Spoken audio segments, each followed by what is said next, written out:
This week on the show, DreamHack Malmö is underway in Sweden and Pro League enters its final weeks. I'm Jack Westerman, joined by John Blue Mullen, and you're watching PopFlash. This week's clip is Aimface vs Euphoria at BCSL 2012, where Nico picks up a USP 4K on the very first round.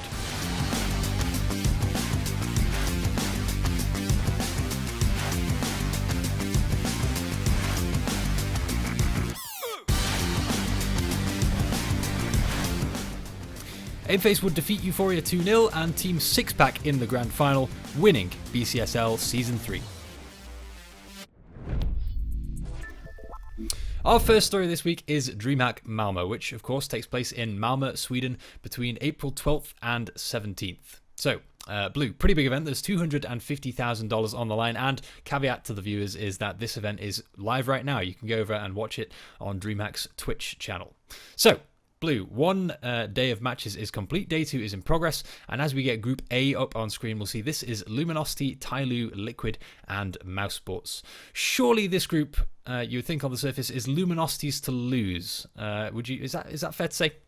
Yeah, pretty straightforward, especially with Fnatic now being completely out of the running for this tournament. Luminosity is easily the favorite for this event coming into it. So looking at the other teams in this group, Luminosity have a very hefty advantage. So do you think, well, I guess, would you see it coming down to Liquid versus Mousesports in that battle for second place in that case? Yeah, definitely. Liquid versus Mousesports. And actually, to be completely honest, I think it would be a pretty decisive victory for Liquid, just considering the run that they've been on as of late. Mousesports have had a consistent string of results, but just have not, where they just really haven't been able to get themselves to that point where they get themselves far enough to getting them actually outside of the groups and making far enough. Whereas Liquid, they've been making a consistent amount of progress, and actually coming into last week's Pro League that we played just a week ago, they had a barnstorming performance. They went from like one of the lowest places in the league, and now they're in that big group at the top to where they're being tied, winning 4 games in a row against 4 of the top teams in North America. So Liquid's performance at the major, at least for the time being, it doesn't seem as though it was just a one-time thing. It seems as though it's being continued, and I think that that's going to allow them to get out of this group once again. Yeah, it definitely seems like Liquid are on the upward trend. Well, one more team we should talk about in this group before we jump on is Tyloo. So this is the Chinese roster who qualified for Malmö, and I think they're the only Asian team over here, right? I don't think there are any others in the groups. Yeah. So, I mean, sole representation for their continent.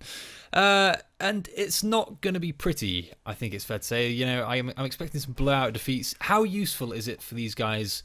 I mean, it's great that they get to come to Europe, but how useful are these trips if they're just getting blown out every single time? It's baptism by fire, right? Yeah, that's essentially what it is, but the problem is you can't really give them like a handicap place in the groups. If they're coming into it, it's pretty straightforward. You can't really contest that they aren't going to be the worst team at this event, at least looking at their experience levels. You do have to put them at the lowest seed, which means they're going to face off against the hardest team. Until we get more and more Asian exposure and more chances for Asian teams to come play in these events, that's just going to be the way that things roll, and that would not be fair to the players to really change that, at least in my eyes. No, but still nice to see Asian exposure over here in general, in that case, right? Yeah, definitely. All right, well, let's move over to Group B. And this is the group with Na'Vi, Godsent, CLG, and G2. And so PopFlash records on a Tuesday night. I think so far Na'Vi have won their game. CLG blew out G2 earlier today. So those two teams will go through and play in the first place decider. And Na'Vi, this tournament, Blue, are playing without Guardian. He had that wrist injury which held him back during the major. And instead, they'll be playing with Starix at this event. Do you think that's going to hold them back? No, I don't think so, at least not when looking at this group. It's sort of like Group A, where they're definitely a very heavy favorite, and them actually being knocked completely out of this group, especially considering the results that we've seen today, where Na'Vi's already managed to beat Godsent. I don't think there's much of a worry, at least with Na'Vi getting out of the groups as of yet. Now, in the later stages of the event, I think without Guardian, especially if they're going to face off against some tougher opponents, that is where things could very easily fall apart, especially when you consider the fact that Guardian is usually the one that sort of is the calmer one on the team and sort of keeps things together. Without that, it's a big question as to what's going to happen when things start to go wrong for Na'Vi in some of these tougher matches. Yeah, I mean, a calm guy and absolutely pivotal in their offense and defense, essentially, right? The other team we should touch on is CLG. So these guys were quarterfinalists at the major, unexpectedly, I think most people would say. How far can they go in this tournament? Are we talking about beating Na'Vi to win the group?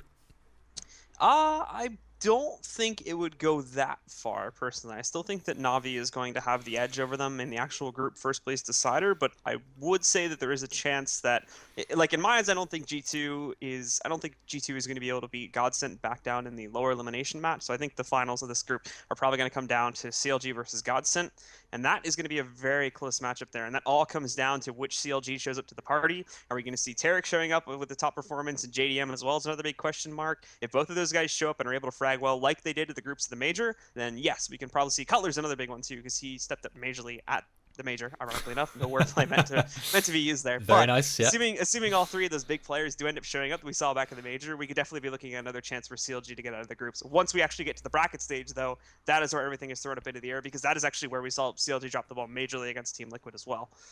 Yeah, absolutely. We are still talking about groups here. And reminder to viewers, some of these matches we just talked about may already have been played by the time you watch this episode on Wednesday evening. So, again, be sure to check DreamHack on Twitch. Moving on to Group C, this is the group with Astralis, CSGL, Dignitas, and Ninjas in Pajamas. And straight off the bat, Astralis, this is a team who generally performs really well in the groups. It still haven't got over the choking thing in the semi-final, right? But that's, we're not talking about that right now. We're looking at a group bracket here. Another easy sweep for these guys.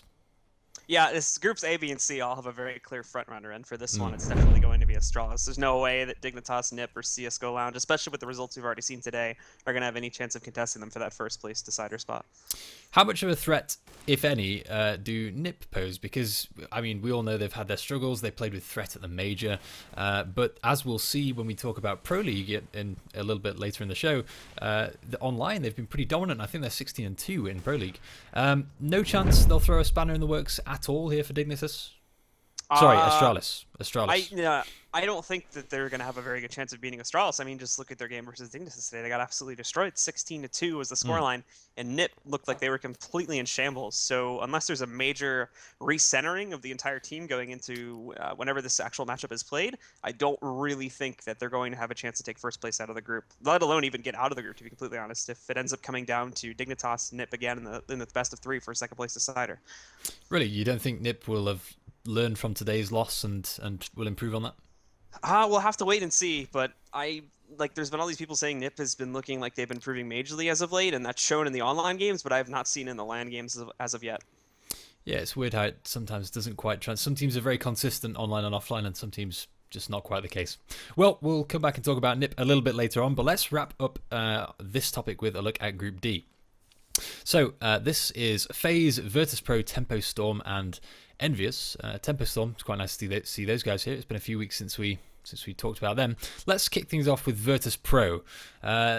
Obviously, their troubles have been well documented. They've been playing abysmally for basically the whole of 2016 so far. But I think showing a few signs of life, if that's fair to say. What are their odds here, Blue?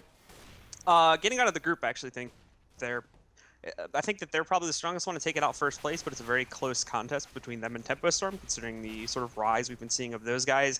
FaZe and Envious have both been on slumps as of late, so that gives Virtus.Pro a bit of an edge there. I think that they're safe to make it out one of the two spots. I just don't know which one it's going to be. Even from the result today, I think it was 16-8 versus FaZe they managed to play it out at, and they looked like they were continuing their shape from the major, which looked way better than any of the other tournaments so far that we'd seen them play in this year. And speaking of Tempo Storm, so I think the last time we saw them at an international event was IEM Katowice, which was a while ago now. But they looked in pretty good form. I think they beat Envy, they beat Virtus.Pro, they lost to FaZe in overtime, took a map off Na'Vi. So obviously capable of hanging with international teams. Do you think that short break will have helped or hindered them, do you think?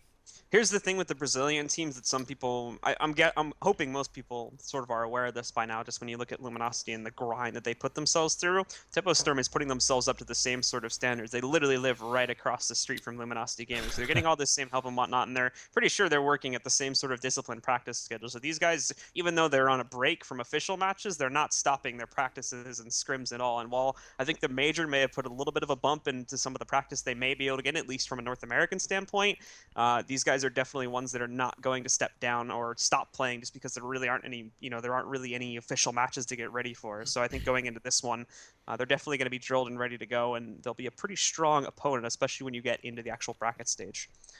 Yeah, always nice to see a little bit of work ethic as well in the CS community. Last question, Blue, a very quick one. Envious, any signs of life in that camp so far? Not really.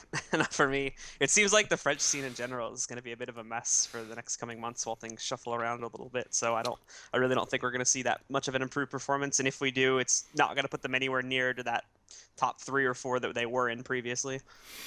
All right, well, fingers crossed for the Frenchmen in that case. So let's leave that there. That was DreamHack Malmö, taking place in Malmö, Sweden right now. Go over to DreamHack on Twitch and you'll be able to watch all the games live. And that'll do it for that topic. For our second story this week, we're going to check in with ESL's Pro League, which is getting into its final weeks. I think we're on week 8 out of 9 at the moment, so only a few matches for each team to play. And, well, let's kick things off with the European side. So, as the current rankings, correct, as of April 11th, load on screen, we'll see NIP sitting very pretty at the top, 16 wins and 2 losses, as we alluded to earlier in the show, followed by Fnatic, Astralis, G2, Na'Vi, all the usual faces, as we can see here. So, which of these teams stand out most to you in this ranking here, Blue?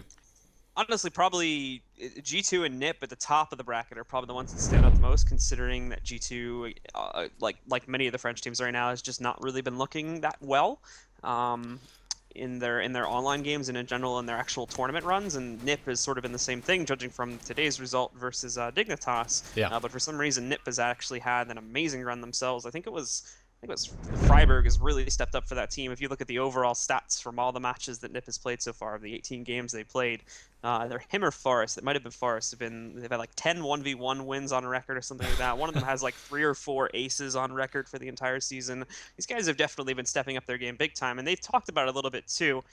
Bringing Threat back into the roster has seemed to help their strategy game quite a lot, since you can jump into that coach line and whatnot. But the problem for NIP is we haven't seen it translate to LAN that well, at least in my opinion, as of yet. But as we go down to the bottom of the bracket, the biggest surprise there is that Virtus.Pro, despite the fact that they performed better at the Major, in the week between the Major and now DreamHack Malmö this week, they played another 2 matches against SK, and they also lost both of those. They were a little bit closer, 16-11 and 16-12, but they still dropped them, and that essentially almost, there's a very slim chance that they can get themselves into either the 11th or 10th position, but that basically almost guarantees that Virtus.Pro is going to be last place in Pro League, and that they literally will have 0 chance of remaining it. They'll just get dropped down to Premier, and they'll have to spend a season down there.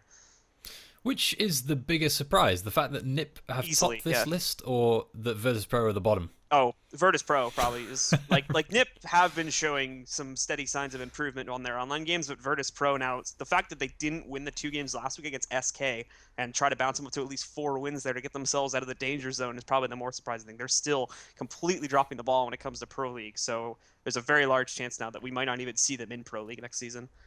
Yeah, bad time to be a fan of Polish Counter-Strike. Let's jump over the pond to the North American side, which, of course, is your true forte here, Blue. I think you cast these pretty much every week, right? All these matches. Yep. Okay, well, let's... so Luminosity, obviously, playing phenomenally well. They're 14-4 at the very top. Selfless, Optic, Cloud9, and everybody else follows. And once again, we've got more of the usual suspects. So Renegades, Liquid, CLG... all kind of falling outside that top 4 qualification area at the very top. Well, what's going on with these guys? Well, Liquid actually not so much anymore. They've, like I said, when we played the games last week, they had a 4-win run, and that brought them from 6-6 to 10-6, which has put them in this huge struggle for the Final 4 right now. It's Luminosity, Selfless, Optics, C9, Energy, Renegades, and Team Liquid. If I'm doing the math correctly, all have a potential to make it into the top 4 and make it into the LAN finals right now. There is literally none of them that I think could get knocked outside of it. Maybe Renegades might be out of the mix at this point, considering the other records, but I think they're still in it as well if they continue to perform well. Only Winterfox, Splice, Complexity, CLG, and K-Konas are completely out of the running as far as I understand the ratings at this point. So that is going to make this last week of play coming up next week a very interesting one, as these ratings are going to have to smooth themselves out, and we could actually have a couple potential ties for those top 4 spots too, considering things are so close. And not even Luminosity as well, because they had chosen to go boot camp early. I think they had to drop 2 of their games versus Optic. That actually helped out Optic a lot, because it kept them in the top 4 where they were in danger of being knocked out of it. And it's actually put Luminosity in risk now if they don't perform well when they do come back from Malmö. of staying in the top 4. I think they're still pretty safe, which is why they just took the 2 losses. But when at least when you consider the other competition in North America at this point, but still, they're not 100% safe anymore like they were about 2 weeks ago. Yeah, absolutely. Well, I mean, talking about some of the other competition in North America. So, I mean, we've talked about those 7 teams who are kind of in contention. Outside of those teams, there's Winterfox, Splice, Complexity, CLG, which is unusual, and then Kekona down at the bottom. Any of these kind of lesser teams worthy of mention for their performance in this season overall, do you think? Winter Fox, I think, has probably had one of the tougher battles and actually has managed to come out pretty strong from it so far. Not safe as of yet, but at 7-11, they've gotten some pretty respectable wins about them. I think they actually traded with quite a few of the teams that are in that final 6 or 7 that are jousting for the top 4 now. I think they traded wins with trying to remember it exactly. I'm pretty sure it was Selfless, possibly Team Liquid, and one other team that I can't remember. It might have been Optic at this time, but they got quite a few wins, which they had absolutely no business getting off of that. So Winter Fox actually had quite a good season when you consider the sort of abysmal position they were in at the end of the last one. And just to round things off and put you on the spot a little bit, Blue, if you had to put your money, your skins, whatever you would bet on it, who would be your top 4 be here? For me, it's probably going to end up being, looking at it right now, just a quick glance, I would say Luminosity, Selfless, C9, and Liquid are going to be my top 4 picks. But it's going to be a very, very close battle. I don't think C9. Actually, yeah, Luminosity, Selfless, C9, and Team Liquid. I don't think Optic is going to have that sort of grind to keep themselves in the top 4 when it comes down to it next week. And unfortunately, Renegades having that 7th loss is probably hurting them a lot when you consider how close of a battle it is. That's it for this week. I'm Jack Westerman, joined by John Blue Mullen. And we'll be back next Wednesday with another episode of PopFlash.